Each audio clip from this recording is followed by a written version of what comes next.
রাজধানী দুটি হাসপাতালে যাব, সেখানে আমাদের সহকর্মীরা রয়েছেন। আমরা প্রথমে যাচ্ছি জাতীয় বার্ন ইনস্টিটিউটে, সেখানে আছেন নাহিদ প্রিন্স। নাহিদ, জাতীয় বার্ন ইনস্টিটিউটে এখন পর্যন্ত কতজন ভর্তি আছেন আর তাদের অবস্থা কেমন সে সম্পর্কে আমাদের জানাবেন। বান্ডেল থাকলে প্রতি সেনমানিতে টাকা বাঁচবে। বিকাশ সেনমানি বান্ডেল কিনে জিতুন প্রতি লেনদেনে। একের পর এক গাড়ি কিন্তু যে দেখায় যে 5 মিনিট পর পরে কিন্তু সেই গাড়িগুলো অ্যাম্বুলেন্স বিভিন্ন হাসপাতাল থেকে ক্ষত বিক্ষত শরীর নিয়ে তারা এই যে বার্ন ইনস্টিটিউটের উদ্দেশ্যে ছুটে এসেছে। সেখানে পর্যাপ্ত পরিমাণে চিকিৎসক থেকে শুরু করে যে প্রক্রিয়া সেটা সম্পন্ন করা হয়েছে। কিছুক্ষণ আগে 32 জন তারা এই যে বার্ন ইনস্টিটিউটের উদ্দেশ্যে ছুটে এসেছে। সেখানে পর্যাপ্ত পরিমাণে চিকিৎসক থেকে শুরু করে যে প্রক্রিয়া সেটি সম্পন্ন করা হয়েছে। কিছুক্ষণ আগে 32 জন শিশুর একটি লিস্ট তালিকা আমরা পেয়েছি। সেখানে যদি আমরা বলি যে 10 থেকে 13 বছর বয়সী শিশুদের শরীরে বেশি ক্ষত বিক্ষত হয়েছে যদি আমরা সেটি বলি। এছাড়া 6 জন শিশু আইসিইউতে ভর্তি রয়েছে।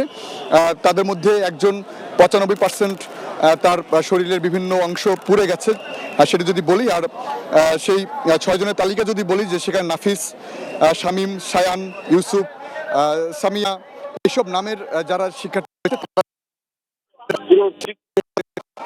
সড়ক জুড়ে স্বজনদের আহাজারি আসা যাওয়া সেটি কিন্তু চলছে। তারা কেউ যদি বলি যে হাসপাতালের পুরো চিত্রই এরকম যে সড়ক জুড়ে যে স্বজনদের আহাজারি আসা যাওয়া সেটি কিন্তু চলছে। তারা কেউ খুঁজে পাচ্ছে না তার বাচ্চাকে, সেটি খোঁজার জন্য সেই জাতীয় বার্ন ইনস্টিটিউটে এসেছে দেহ নিয়ে। আর সেখানে পুরো সড়ক জুড়ে যে প্রক্রিয়া সেটি কন্টিনিউ করা হয়েছে। দেখায় যে এই যে মিনিস্ট্রি গেল সেখানে এক শিক্ষার্থীর কত দেহ নিয়ে তারা ছুটে এসেছে। তো পর্যায়ক্রমে কিন্তু শিক্ষার্থীদের সংখ্যাই বেশি, শিক্ষকও রয়েছে। তবে তারা বলছিল যে সেখানে যেহেতু ক্লাসরুমে তারা ছিল শিক্ষার্থীরা, সেই জন্য তাদের সংখ্যাটাই বেশি। আমরা দুজন পেয়েছি যাদের সেই জাতীয় বার্ন ইনস্টিটিউটে নিয়ে আসা হয়েছে। এছাড়া 10 থেকে 13 বছর বয়সী শিশু বা শিক্ষার্থীদের সংখ্যাটাই বেশি। ধাপে ধাপে তাদেরকে নিয়ে আসা হয়েছে। যদি বলি যে জাতীয় বার্ন ইনস্টিটিউটে নিয়ে আসা হয়েছে। এছাড়া 10 থেকে 13 বছর বয়সী শিশু বা শিক্ষার্থীদের সংখ্যাটাই বেশি। ধাপে ধাপে তাদেরকে নিয়ে আসা হয়েছে। যদি বলি যে 90 জনের বেশি শিক্ষার্থীকে এখানে নিয়ে আসা হয়েছে। তো সেই আনা নেয়ার এবং সেই আহাজারি সব কিছু কিন্তু জাতীয় বার্ন ইনস্টিটিউটে চলছে। তো এই ছিল রাজধানী বার্ন ইনস্টিটিউট থেকে আমার কাছে সর্বশেষ। এবার যাচ্ছি উত্তরা আধুনিক হাসপাতালে, সেখানে আছেন সহকর্মী শফি মাহমুদ সাগর। সাগর, উত্তরা আধুনিক হাসপাতালে দগ্ধদের পরিস্থিতি আপনি কেমন দেখছেন আর চিকিৎসকরা কি বলছেন? উত্তরা আধুনিক মেডিকেল হাসপাতালে এখন পর্যন্ত 138 জন চিকিৎসা নিয়েছেন এবং আমরা জেনেছি সর্বশেষ 23 জন এখন ভর্তি অবস্থায় আছেন। তবে তাদের কেউই এখন আশঙ্কাজনক অবস্থায় নেই। মূলত এখানে প্রাথমিকভাবে চিকিৎসা দেওয়ার পরে যাদেরকে আসলে জরুরি ভিত্তিতে আরও উন্নত চিকিৎসার প্রয়োজন হচ্ছে তাদেরকে ঢাকা মেডিকেল বার্ন ইউনিট সহ অন্যান্য জায়গায় পাঠিয়ে দেওয়া হয়েছে। তবে এই মেডিকেল থেকে আমরা জানতে পেরেছি যে সর্বশেষ 2 জন এখানে মারা গিয়েছে।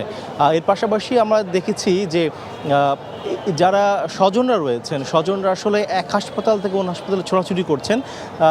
যাদেরকে আসলে খুঁজে পাওয়া যাচ্ছে না তাদের ছবি নিয়ে, তাদের আইডি কার্ডের কোনো ফটোকপি থাকলে সেটি নিয়ে তারা এক জায়গা থেকে এক জায়গায় দৌড়াদৌড়ি করছেন যদি তাদের স্বজনদের খুঁজে পাওয়া যায়।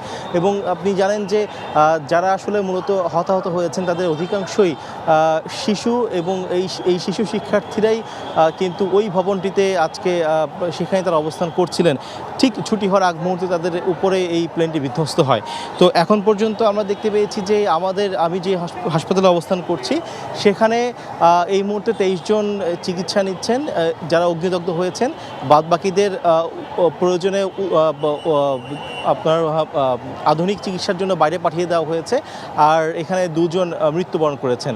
আর একের পর এক এখানে স্বজনরা হাজির হচ্ছেন যাতে করে তারা আসলে তাদের স্বজনদেরকে খুঁজে পান। সেই জন্য তারা আকুতি জানাচ্ছেন, তারা অন্যান্য হাসপাতাল যোগাযোগ করছেন, কিন্তু অনেকের পরিচয় এখনও শনাক্ত করা যায়নি বিধায় আসলে সবাই সবার স্বজনকে বা যারা আহত হয়েছেন তাদেরকে খুঁজে পাচ্ছেন না। তো শাওন, এই ছিল এখানকার সর্বশেষ অবস্থা। জাতীয় বার্ন ইনস্টিটিউট এবং উত্তরা আধুনিক হাসপাতাল থেকে জানছিলাম দগ্ধদের চিকিৎসার খবর। প্রশিক্ষণ বিমান দুর্ঘটনার আরও খবর জানতে যাচ্ছি রাজধানীর উত্তরা মাইলস্টোন স্কুল এলাকায়। সেখানে আছেন আমাদের সহকর্মী নূর হোসেন। নূর, উদ্ধার তৎপরতা কি এখনো চলছে আর সর্বশেষ কি পরিস্থিতি আপনি দেখছেন আমাদের জানাবেন।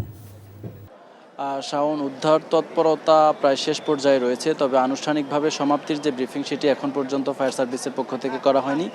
সেই ব্রিফিংয়ের পরে হয়তো আমরা জানতে পারবো যে সার্বিক যে পরিস্থিতি সেটি আসলে এখন কোন পর্যায়ে রয়েছে। তবে যে বিমানটি দুর্ঘটনায় কবলিত হয়েছে সেই বিমানটিকে সরাবার জন্য যে ক্রেন এবং এক্সকেভেটর নিয়ে আসা হয়েছিল সেসব আসলে এখান থেকে এখন স্কুলের ভেতর থেকে বের করে নিয়ে যাওয়া হয়েছে এবং যে জায়গাটিতে স্কুলের যে ভবনটিতে এক্সকেভেটরটি আটকে গিয়েছিল সেই ভবন থেকে সরিয়ে এই বিমানটিকে বা ফাইটার জেটটিকে পাশের যেই মাঠ রয়েছে সেই মাঠে রাখা হয়েছে এবং এখন পর্যন্ত ফায়ার সার্ভিসের লোকজন যারা রয়েছেন তারা ভেতরে তাদের যেই সর্বশেষ তল্লাশি সেটি চালাচ্ছেন। তবে এখন পর্যন্ত এই স্কুলের পাশে বা কলেজটির সামনের যে অংশটি রাস্তা রয়েছে সেখানে উৎসুক জনতার একটি বিশৃঙ্খলা এবং ভিড় আমরা দেখতে পাচ্ছি এবং কিছুক্ষণ পরপরই এখানে আইন শৃঙ্খলা রক্ষাকারী বাহিনীর সদস্য যারা রয়েছেন এবং স্বেচ্ছাসেবক যারা কাজ করছেন, একই সঙ্গে সেনাবাহিনীর সদস্য যারা রয়েছেন তাদেরকে আসলে এদেরকে সরাবার জন্য মানুষ যারা রয়েছেন তাদেরকে সরানোর জন্য খুব একটা বেগ পেতে হচ্ছে এবং খুব অসুবিধা তারা সৃষ্টি করছেন।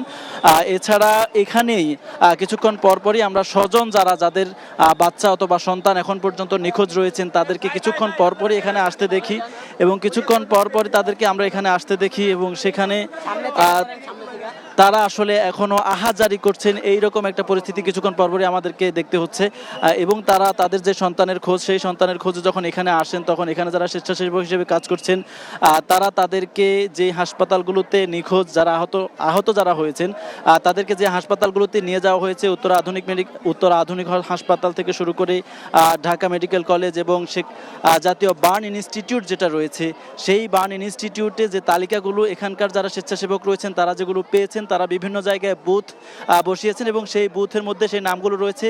যখনই কোনো স্বজন আহাজারি করতে করতে তাদের সন্তানদের খোঁজের জন্য এখানে আসেন ঠিক তখনই আসলে তাদেরকে এখান থেকে কোনো একটি হাসপাতালের দিকে পাঠিয়ে দেওয়া হয় এবং আমরা বেশ কয়েকজনকে তাদের যে সন্তানের খোঁজ সেই খোঁজে এখানে ছুটাছুটি করতে দেখেছি এবং আমরা আসার পরেও আসলে কয়েকজনকে অ্যাম্বুলেন্সে করে এখান থেকে নিয়ে যাওয়া হয়েছে এবং সেটিও আমরা দেখেছি।